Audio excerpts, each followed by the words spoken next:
Kematian mendadak tanpa peringatan. Orang-orang muda dan sehat meninggal dunia. Gelombang kematian misterius menyebar luas. Berbagai wilayah bergegas membangun rumah duka dan krematorium baru. Kematian mendadak menjadi sering terjadi di Cina daratan dalam beberapa tahun terakhir. Menurut volume besar pesan baru-baru ini di platform media sosial daratan, jumlah orang yang menderita serangan jantung dan infak serebral meningkat dan trennya menunjukkan usia yang semakin muda.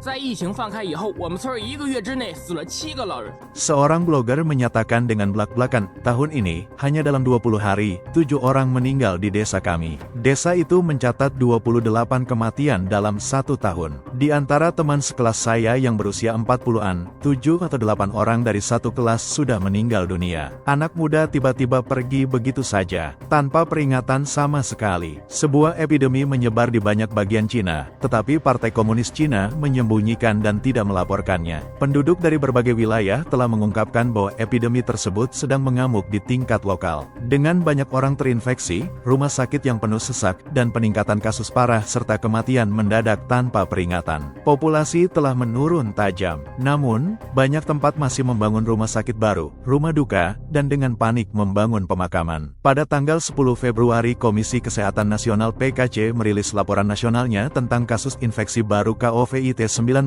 yang menyatakan bahwa dari tanggal 1 Januari hingga tanggal 31 Januari Cina melaporkan 17.916 kasus konfirmasi baru di seluruh negeri, termasuk 60 kasus parah dan 1 kematian. Namun, penduduk dari berbagai wilayah telah memaparkan bahwa pihak berwenang menyembunyikan tingkat keparahan epidemi yang sebenarnya, dan pemerintah daerah bahkan lebih aktif menutup-nutupinya. 昨天晚上到家，我老公跟我说，他们平时一起打牌的一个人。 Seorang wanita menceritakan tentang seseorang yang biasa bermain kartu dengannya dan suaminya. Kemarin, dia hanya duduk di sana tanpa alasan yang jelas dan meninggal. Orang ini biasanya tidak memiliki masalah kesehatan sama sekali, dan tidak diketahui apakah itu infak serebral atau serangan jantung. Dia mati mendadak begitu saja, sangat mengerikan. 以前我记得都是年纪大了再走。 Seorang pria berkata, dulu, selalu orang tua yang meninggal dunia, tapi lihatlah sekarang. Orang-orang di usia 30-an, muda, dan dalam masa kemasan, tiba-tiba pergi dan mereka pergi dengan sangat cepat. Dia juga menyebutkan bahwa pada reuni kelas minggu lalu, semua orang baru berusia 40-an. Namun, satu kelas sudah kehilangan 7 atau 8 orang.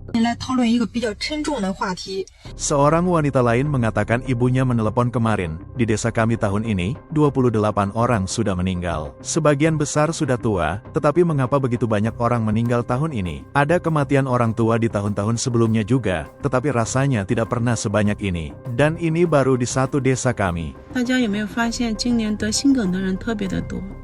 Tahun ini, ada sangat banyak orang yang terkena serangan jantung, dan mereka semakin muda. Seorang wanita mengatakan ayah temannya meninggal kemarin. Dia baru berusia 50 tahun. Dia adalah seorang sopir taksi. Dia makan siang dan tidur siang di rumah, tanpa masalah. Sekitar jam 3 sore, seorang petugas kebersihan jalan menemukannya merosot di atas kemudi. Dia bahkan memiliki pil pereda jantung reaksi cepat di sakunya, tetapi tidak sempat meminumnya.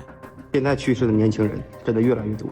Seorang blogger yang tampak seperti seorang dokter berkata, jumlah anak muda yang meninggal sekarang benar-benar meningkat drastis. Baru bulan lalu, saya menerima beberapa kasus, ada yang kanker, ada yang serangan jantung, ada yang infak serebral. Jika Anda tidak percaya, pergilah ke rumah sakit dan lihat sendiri. Sekarang, ada lebih banyak anak muda yang sakit daripada orang tua. Anak-anak kecil yang dibawa oleh orang tua mereka untuk pemeriksaan ada di mana-mana. Generasi kita mungkin benar-benar tidak akan hidup sepanjang generasi orang tua kita. Dokter di Cina daratan juga mengungkapkan semakin banyak orang yang menderita serangan jantung dan infak serebral. Baru-baru ini, beberapa blogger Dr. Dein di daratan telah mendiskusikan topik tersebut. Mengapa serangan jantung dan infak serebral semakin sering terjadi? Mengapa trennya mengarah ke usia yang lebih muda? Beberapa dokter mengaitkannya dengan masalah diet, beberapa karena kerja berlebihan dan kelelahan, dan yang lain karena cuaca musim dingin yang dingin. Namun, di kolom komentar, banyak netizen bersikeras bahwa itu disebabkan oleh virus COVID-19 dan vaksin. Sejak COVID, jumlah orang dengan masalah kardiovaskular dan cerebrovaskular telah tumbuh secara eksponensial. Ini salah vaksin. Setelah pandemi COVID, semua orang merasa kesehatan mereka memburuk. Rambut rontok, masalah pembuluh darah, semuanya. Di mana penelusuran asalnya? Semua berkat 3 suntikan itu. Data yang tersedia secara publik menunjukkan bahwa dalam angka pemantauan tahun 2024, Cina memiliki sekitar 1,3 juta pasien dengan infak miokard akut, terhitung 15,5% dari total pasien penyakit jantung koroner dengan tingkat kematian di rumah sakit sekitar 3,6%. Rata-rata, sekitar 1,66 juta orang meninggal karena penyakit kardiovaskular setiap tahun di Cina, di mana 550.000 diantaranya meninggal mendadak karena henti jantung. Hingga tahun 2025, jumlah pasien penyakit jantung koroner di Cina telah melampaui 11 juta. Korban tewas secara keseluruhan akibat infak miokard tetap pada tingkat yang tinggi. Patut dicatat bahwa karena praktik lama PKC yang menyembunyikan kebenaran, dunia luar umumnya mempertanyakan data resmi dan jumlah sebenarnya dari kematian mendadak di Cina daratan akan selamanya menjadi misteri.